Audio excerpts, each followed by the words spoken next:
Olá, mais uma vez aqui o professor Fábio Monteiro, do canal Vestibular em Cena, para tratar dos 55 anos do golpe civil e militar do ano de 1964. Nas últimas semanas de abril de 2019, nós assistimos uma série de polêmicas a respeito dos eventos que desencadearam a instalação da ditadura civil e militar brasileira, que durou 21 anos, de 1964 até 1985. Particularmente, os setores ligados ao atual governo se esforçaram bastante em negar as evidências históricas. Bom, para começo de conversa, talvez seja interessante chamar a atenção para as distinções entre o que é revisionismo histórico e negacionismo histórico. Revisionismo histórico é algo saudável para o exercício acadêmico, principalmente nas ciências humanas e sociais, assim como também para a memória coletiva de uma sociedade. Afinal de contas, trata-se de encontrar novos documentos empíricos, concretos e materiais que apontam novas interpretações a respeito do nosso passado. Entretanto, outra coisa é o negacionismo histórico, ou seja, uma ação de má-fé. É você atacar frontalmente as evidências históricas e, portanto, isso é uma forma de anti-intelectualismo.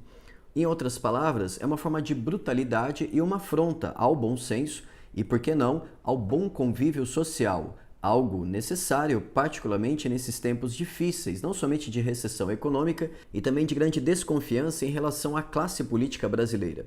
Mas, feita essa diferença, essa distinção, eu gostaria de apresentar para vocês aqui uma pesquisa do professor Oswaldo Amaral, responsável pelo Centro de Estudos de Opinião Pública da Unicamp.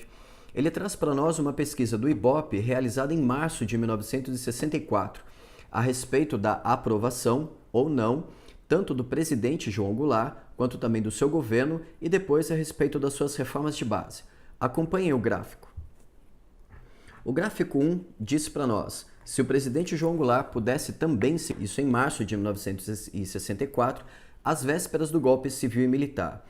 Em Fortaleza e Recife e Salvador, nós notamos a barrinha azul, uma grande maioria dizendo que sim, votaria nele. 57% em Fortaleza, 60% em Recife e 59% em Salvador.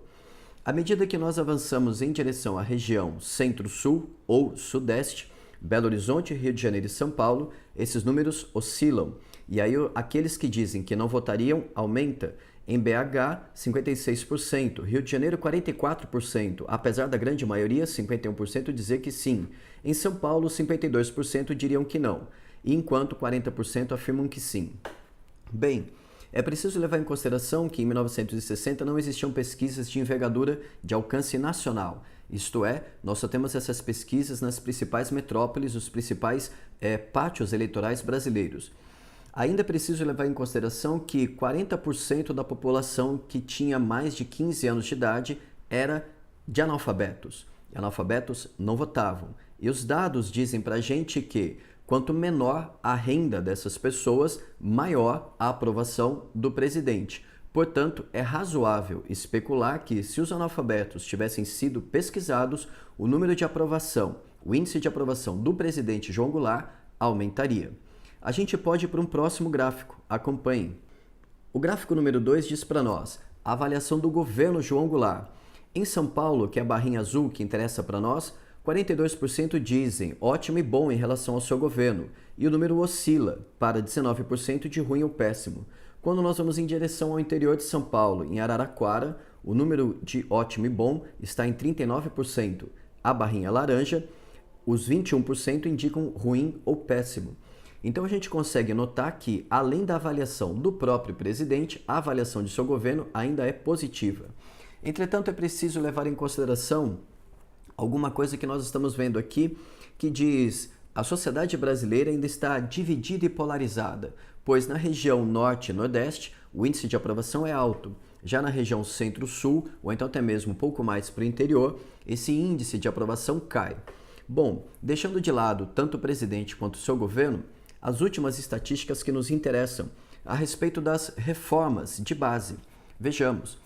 A pergunta era: você acha que as reformas de base, 40% afirmavam que sim, ela era necessária e urgente. 39% é necessária, mas com moderação. e depois 7% são desnecessárias.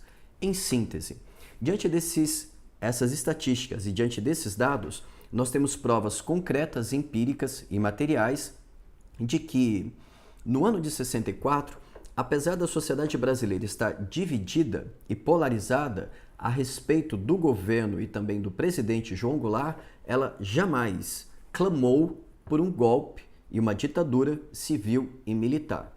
Portanto, eu me despeço de vocês sempre chamando atenção para o fato de que, apesar das ciências humanas e sociais não serem exatas, elas sim têm um repertório conceitual, um repertório de categorias e um arcabouço teórico que nos coloca diante de provas concretas, empíricas e materiais. Portanto, é de bom tom, é uma questão de bom senso e é razoável levar em consideração todas essas estatísticas para que reconheçamos que o golpe de 1964 foi truculento, rompeu a democracia brasileira e é uma coisa sobre a qual nós temos que falar para que nunca mais ocorra novamente. Espero que vocês tenham gostado desse vídeo. Na semana que vem a gente volta para conversar mais a respeito da presença da ditadura militar nos vestibulares e no cinema brasileiro. Um beijo, um abraço e bons estudos para vocês.